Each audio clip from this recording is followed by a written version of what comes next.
Tasong urges separatist fighter Field Marshal to surrender and move to the DDR center or be ready to kiss the viper. The Libyan elite made this statement on February 16, 2021 in Yaoundé, following the killing of 3 traditional rulers in a slaughter by some armed separatists. And in Bafoussam, Bamenda Regional Hospital Director refutes social media claims of contaminating patients through infusion. Details will be coming up in this edition of the Bilingual Newscast.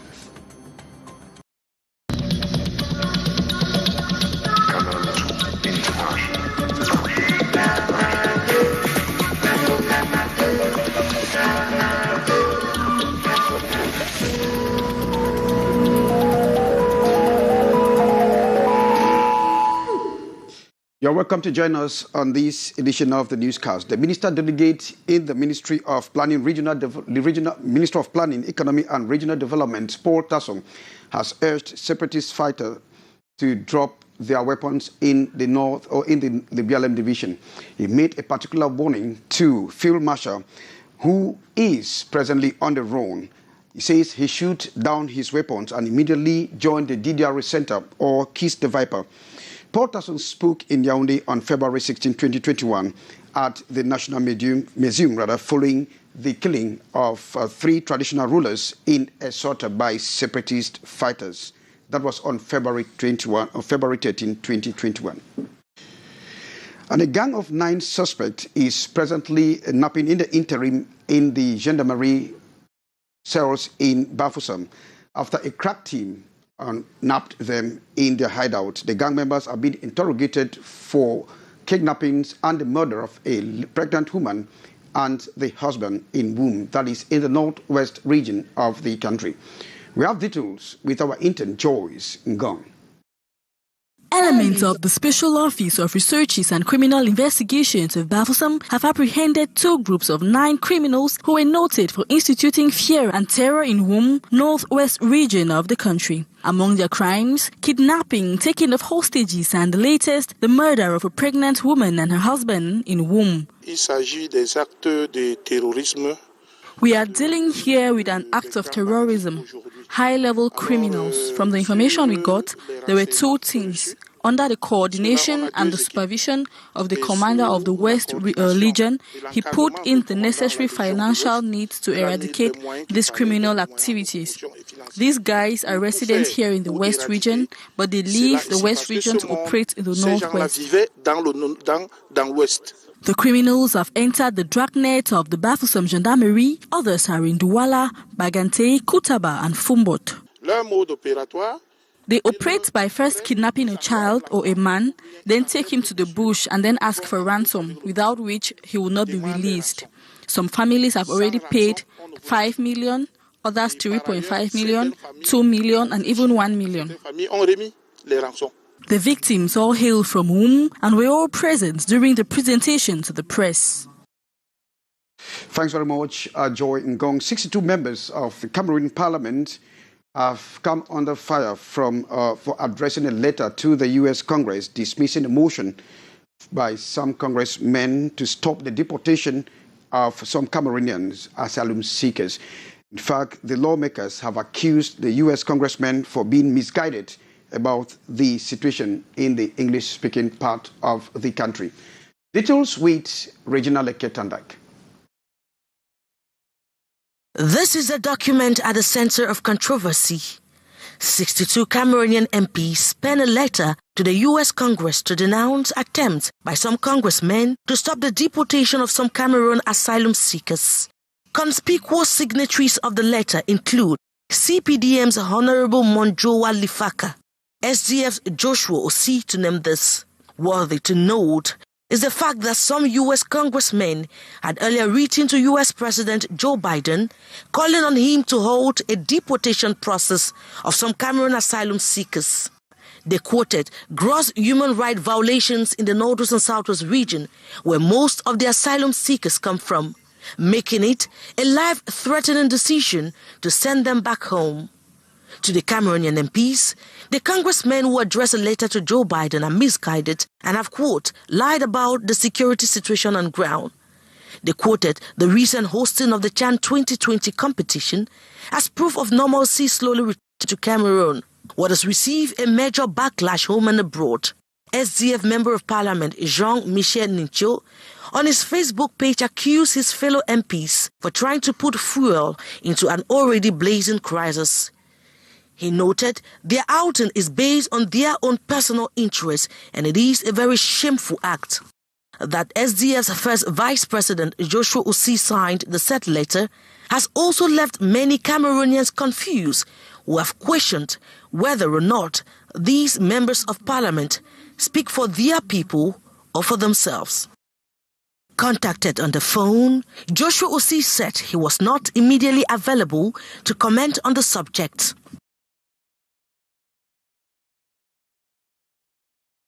Parlons à présent du coronavirus au Cameroun. Alors que les mesures barrières ont été abandonnées par les populations, il apparaît une nouvelle vague de contamination. À cette contamination s'associe l'arrivée de près de 100 000 doses de vaccins au Cameroun. La question qui se pose est celle de savoir si les Camerounais sont prêts à accepter ce vaccin. Mireille Flore Defofoso et Henri Tinda. L'information barre la une de plusieurs journaux. On peut lire « Coronavirus, le Cameroun va recevoir 100 000 doses de vaccins » ou encore « Lutte contre le Covid au Cameroun, le bon vaccin en examen », ce qui montre que le pays s'achemine vers une probable vaccination. Mais combien de Camerounais sont prêts à l'accepter? Je ne ferai pas confiance à ce vaccin parce qu'en réalité, quand on sort un vaccin, on a eu le temps de le tester. Ça veut dire les effets secondaires, etc. Donc le Covid est tellement nouveau qu'on peut vous injecter quelque chose qui se transforme carrément en autre chose plus tard. Donc personnellement, si j'avais le choix, je ne prendrais jamais ce vaccin. Mais comme apparemment à un moment donné il sera obligé, mais je pense que ce n'est pas une bonne chose de rendre les gens comme des cobayes. Je ne suis pas partant pour le vaccin. Parce que tous ces vaccins-là, nous ne savons pas comment c'est conçu.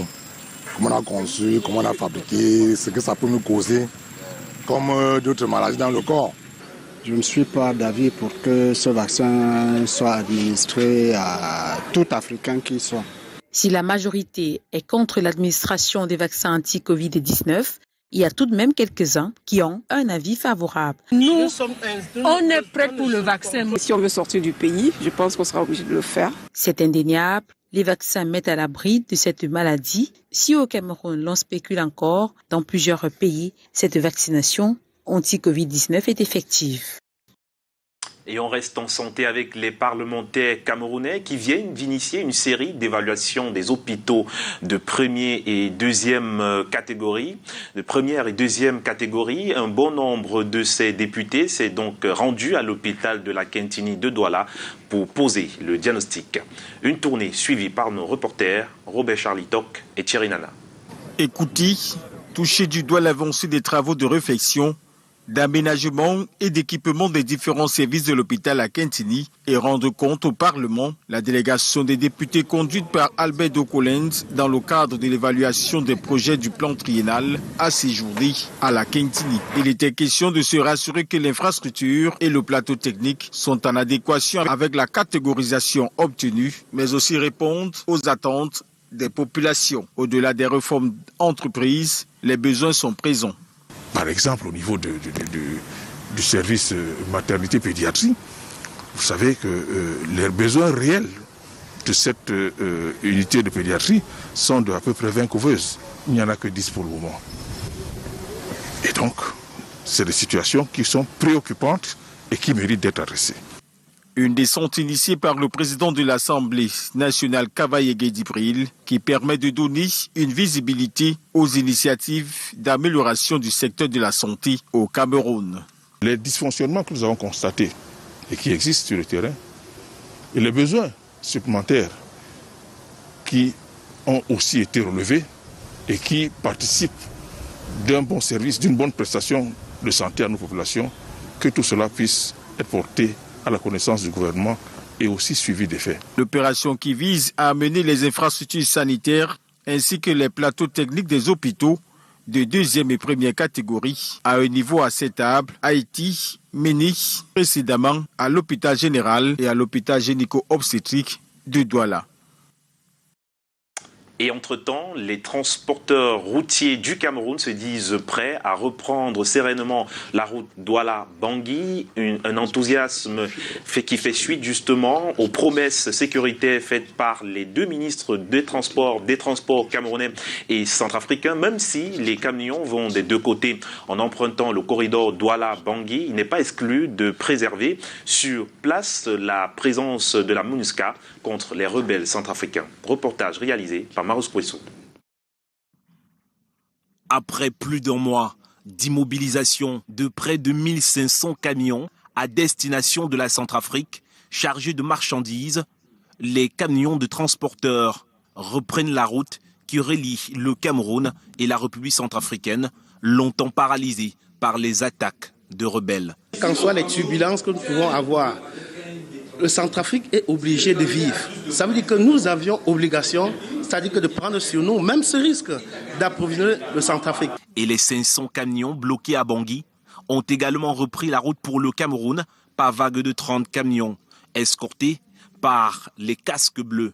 L'arrivée d'Arman Abazéné, ministre des Transports et de l'Aviation civile de la République centrafricaine, en terre camerounaise, rassure les transporteurs camerounais. Le 4e escorte, nous n'avons pas entendu de quoi que ce soit. Donc nous osons croire que d'ici peut-être la semaine prochaine, davantage on aura d'escortes vers cette direction. Mais une assurance qui n'efface cependant pas la méfiance. Nous sommes prêts à redémarrer, mais ils ont posé des conditions, qu'on a réglé toutes les conditions. Et aussi, nous avons demandé qu'ils règlent. Bon, il y a quelques corpuscules qui ont demandé qu'on paye certains droits là-bas, comme le score, que nous avons dit aux chauffeurs de ne pas payer. Donc c'est de ça qu'il s'agit. Donc en ce moment, nous sommes obligés de les aider parce que la route là, si on ne les aide pas vraiment, ils peuvent mourir. Soulignons que plusieurs résolutions ont été adoptées entre le ministre camerounais des Transports et le ministre centrafricain pour accélérer et fluidifier le trafic sur le corridor Douala-Bangui. Welcome back. Now, the propagation of the COVID-19 is very preoccupying, especially with the surge in a new strain. So far, Cameroon has recorded 35,714 cases reported by the Ministry of Public Health. This has triggered wide debates and varied opinions. Where is Cameroon as concerns the COVID-19 vaccine? Details with our Yaoundé Bureau Chief Correspondent, Beatrice Ngamo. COVID-19 vaccine, the front page of most newspapers recently, and the discussion all over. While the Emergence newspaper announces Cameroon will receive 100,000 doses of the COVID-19 vaccine, La République Press says the good vaccine is being examined. And so the debate broadens. But is that possible anytime soon? The government says it's on the alert and so have been working to that effect. Tuesday, Public Health Minister Manauda Malachi at a 7:50 newscast gave the precision. La situation épidémiologique actuelle n'appelle pas à un recours. The actual epidemiological situation does not call for an immediate rush for vaccine. But it should be noted that when the time comes, as one cannot tell when we'll need it, maybe we will not have access to the vaccine because others have collected all. The reason why we have developed a document on the distribution plan, the priority target to be vaccinated, the type of vaccine to be adopted, and also good communication. This goes with the financing, the cost of each vaccine. Work is being done in partnership with the Scientific Council, who continues to work. It should be noted that Ghana is the first nation Wednesday to get free COVID-19 vaccine under COVAX plan. That is 600,000 doses of the AstraZeneca Oxford vaccine, the start of the largest vaccine procurement and supply operation, according to the World Health Organization. Thanks very much, Beatrice Ngamo. In the meantime, Public Health Minister Manauda Malachi has announced an imminent vaccination against the coronavirus pandemic should the infectious rate continues to surge. And now this decision has not gone well or sit well with some Cameroonians who think that local remedies is important. To this group of reticent Cameroonians, it is impossible to introduce a foreign vaccine. Details with you, Regina Leketandak. With more than 35,000 confirmed cases, Cameroon can be said to be fully battling with the second wave of the COVID-19. While speaking to Canal International, Public Health Minister Manawuda Malachi hinted vaccines against the COVID-19 may soon be here. We have received instructions from the head of state for an eventual introduction of a vaccine against COVID-19. But some Cameroonians are quite skeptical about any vaccine to combat COVID-19. According to the UN planning for what they call Nouvelle Ordre Mondial, it's not good for Africans to just go like that and take those vaccines. Some have equally questioned the quality of a vaccine. I'm not sure that the same quality of the vaccine that is being given to Cameroonians is the same quality that is being given in the US. Others are pushing for Cameroonian-based solutions. I will not receive a COVID-19 vaccine because I do not know how it was fabricated. Some vaccines can cause other diseases in our bodies. I think the government should rather support local initiatives like the product of Bishop Cleda.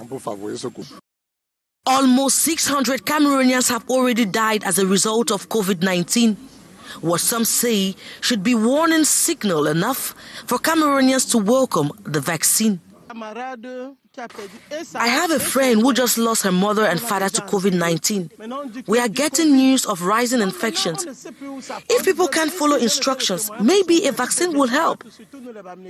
It is almost 1 year since the first case of COVID-19 was detected in Cameroon. 12 months down the lane, the disease shows no signs of slowing down, especially as most people have abandoned barrier measures. Well, thanks very much, Regina Tandaleke. We move over to Bamenda, where the director of the Bamenda Regional Hospital has refuted social media claims accusing the hospital of using infusions to contaminate patients with the coronavirus pandemic. Director Denise Nsame made a press outing on February 25th in Bamenda. Details with Joy Ngong and, of course, with carols from our Bamenda Bureau Chief Correspondent, Annie Collins. Officials of the Bamenda Regional Hospital have debunked rumors circulating on social media that the health facility is giving drips and contaminating people with the coronavirus. The director of the Bamenda Regional Hospital, Dr. Denise Nsame, addressed the press on Thursday morning in Bamenda. This lady who is talking, I don't know from where she's talking, whether it's out of the country or where. We don't know her identity. Is not really revealed. And I think our doors are open. You can go to the casualty you see. Besides throwing out the fake news, the director has shed more light on the COVID-19 disease, which is currently making a second deadly round in the region. The hospital is fenced, but our treatment center is out of the hospital. So when you even diagnose a case, not so, we have to send out of the hospital because the treatment center is not within the hospital. The female voice on the social media message came out last year with the first wave of the coronavirus pandemic. This same message has resurfaced with the return of the virus, thereby raising suspicion of a malicious hand. With a staffmanship of over 510, including 37 doctors and specialists, the Bamenda Regional Hospital acts like a referral hospital for the moment. Et la suite de ce journal, c'est avec cette note d'actualité. Un incendie a réduit en cendres un parc à bois cette nuit au lieu dit transformateur Gousso, c'est à Yaoundé justement. Les flammes se seraient déclarées autour de 13h du matin. L'origine de l'incendie reste inconnue jusqu'ici. Les dégâts sont évalués à plusieurs millions de francs CFA. Nous y reviendrons. Et l'actualité, c'est également dans le Nord-Ouest. Reconstruire la région du Nord-Ouest, c'est un projet porté par l'État du Cameroun et mis en œuvre justement par le ministre de l'économie, de la planification et de l'aménagement du territoire. L'étude vient d'être présentée aux forces vives de la région du Nord-Ouest. Monina aussi et Annie Collins. Menée par un cabinet germano-camerounais, l'étude vise à prospecter pour mieux planifier le développement de la région du Nord-Ouest. Commis par le ministère de la Planification et de l'Aménagement du Territoire en 2017, Les résultats viennent d'être présentés aux administrateurs, députés, maires et acteurs de la société civile au cours d'un atelier à Bamenda. À cause des restrictions anti-Covid-19 des voyages en Europe, le partenaire allemand a fait une présentation virtuelle. Est en train de subir l'impact de la crise et qu'il y a des baisses significatives au niveau des conditions de vie, au niveau de la vie moyenne de la population. Donc la population, nous devons proposer sur des différents aspects, sur des différentes possibilités d'émergence de la région. Sur le terrain, il y a manque d'équilibre dans la répartition de certaines ressources et la crise sécuritaire actuelle qui vient mettre certains faits à nu. Quel est le moyen? Et aussi voir les zones peut-être ne pas dire fort, les zones un peu abandonnées. Parce qu'il y a certaines zones qui ont plus que tout et il y a certaines zones qui sont peut-être rien. Mais ça c'est pour nous aider. Nous sommes en marche pour Vision 2037. Tu ne peux pas avancer avec le gouvernement sans planifier. Présidé par le gouverneur Adolphe Lélé-Lafrique, l'atelier a vu la première prise de parole du nouveau président du conseil régional. Ce projet est un levier de décollage de son quinquennat. Martin Paul Mindios Momeni est désormais à la tête de la Chambre d'agriculture, des pêches, de l'élevage et des forêts à Yokadouma. Martin Paul Mindios est originaire de l'Est comme son prédécesseur, Roland Mata. Roméo Tignan et Kizito Koumaï ont pris part à la cérémonie d'installation.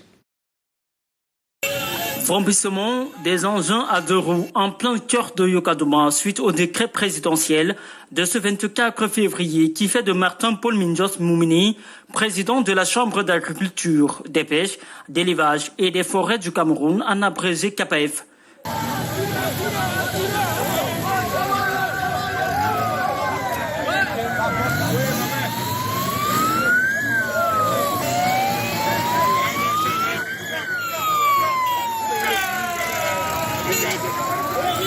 Roland Mata, décédé à Tunis, la capitale tunisienne, le 23 septembre 2020, avait laissé un vide à ce poste. Momeni Mindios, ancien directeur des études au ministère de l'Agriculture et du Développement rural, devra défendre les initiatives de Mongui Sosomba, celles des intérêts minadaires Minépia, auprès des autorités publiques. S'agissant de Mindios lui-même, c'est une joie, d'abord parce que les fils de Yokadouma, qui remplace aussi un fils de Yokadouma, aussi parce que c'est une élite à qui la commune accorde du crédit. Et je pense dire que nous allons nous mobiliser pour l'assister dans ses missions à ces grands postes qu'il vient d'occuper tout à l'heure. Fin de la vacance au CAPEF donc. Faut-il le rappeler, un projet de microfinance de la CAPEF reste en attente et des milliers de producteurs sur l'étendue du territoire national fondent déjà des espoirs sous l'ère Mindios Momeni. Vous l'avez sans doute rectifié à la maison, il s'agit simplement d'une célébration de la nomination de Martin Paul Mindios Momeni. Parlons à présent de l'autisme dans ce journal et on va s'intéresser justement à un livre pour enfants publié aux éditions Akomamba intitulé Mara, l'enfant autiste. Le livre de Chimène Cliquez met en lumière le regard que la société porte sur les enfants autistes. La cérémonie de dédicace a eu lieu hier ici, à Douala. Les chiffres sur l'autisme au Cameroun semblent si insignifiants. Pourtant, les personnes autistes sont de plus en plus marginalisées dans la société. Il apparaît qu'on a 1,2 enfants sur 100 qui présentent un risque de trouble du spectre de l'autisme avec un sexe ratio de 3 garçons pour une fille. L'occasion de présenter l'autisme comme un mode de vie est tout trouvé. La dédicace du livre Mara, l'enfant autiste, porte le flambeau. Mais ça tente déjà, c'est une grosse sensibilisation, comme je le dis tout le temps. La deuxième chose que j'attends, c'est l'ouverture des écoles spécialisées. Le livre de Chimène Kweke Kumkam, illustré par le dessinateur Junior Akira, comble le cœur des mamans gardiennes d'enfants autistes. Par sa nature, il est différent, mais justement, il n'est pas bloqué par les stéréotypes de notre société. Il est lui-même. La dédicace de cet ouvrage, organisé par les éditions Akomaba, implique un vaste mouvement sur la protection des enfants autistes. Après ça, il y a tout un programme de sensibilisation qui sera fait. Parce qu'il y a des enfants qui sont autistes, les parents refusent d'accepter, ou alors les parents acceptent, mais ils n'ont pas les moyens. Ce livre de 31 pages est l'histoire de la jeune Mara, qui est une curiosité pour tout le village. Depuis sa naissance, Mara a des difficultés à s'exprimer, à marcher, à s'intégrer dans la société. Et les mauvaises langues l'accusent d'être victime de sorcellerie. Et pourtant, il n'en est rien. La petite souffre d'autisme. The Cameroon Supreme Court has called on magistrates in the country to exercise genuine justice and fair trial in their respective courts despite the challenges of the times. Chief Justice Bukobesona made the call on February 25th while reopening courts for the judicial year 2021. We have details from our Yaoundé Bureau correspondent, Hassan Chia. It was a solemn ceremony this Thursday, February 25th, to reopen the Supreme Court of Cameroon. This, in essence, is the launching of the judicial year 2021, as stipulated by Section 33 of the Penal Code, which says a solemn reopening ceremony of the Supreme Court must hold every year before February 28. The session was chaired by the Chief Justice of the Supreme Court of Cameroon, Justice Daniel Mekobe Sone, who reminded the heads of appeal courts, heads of lower administrative and judicial courts, audit courts, magistrates of different categories to exercise their duties in strict compliance of the law. They need to render fair justice in their respective jurisdictions. It was equally a moment to edify the judicial family and the public on the major legal procedures, especially on the different execution of court judgments in Cameroon, ranging from the conduct of the trial, conclusion of trial, and execution of judgments. Among the dignitaries who graced the session was the Prime Minister Joseph Diongute, Cameroon Minister of Justice and Keeper of the Seal, Laurent Esso, and a host of cabinet ministers. It was equally an occasion for the attorney of the Supreme Court, Luke Njodo, to decry the dying and civic values in Cameroonians, which consequently leads them to crime ways, landing them in detention units across the country. Thanks very much, Hassan Chia, and that report there brings us to the end of this bilingual newscast. I've been Kejang Henry, and of course with Junior Hussein. Junior, thanks, and I wish you a happy weekend. Same to you, Henri Kedjan. C'est donc ici que se referme le 13h sur Canal 2 International. Merci de nous avoir regardés. À très bientôt.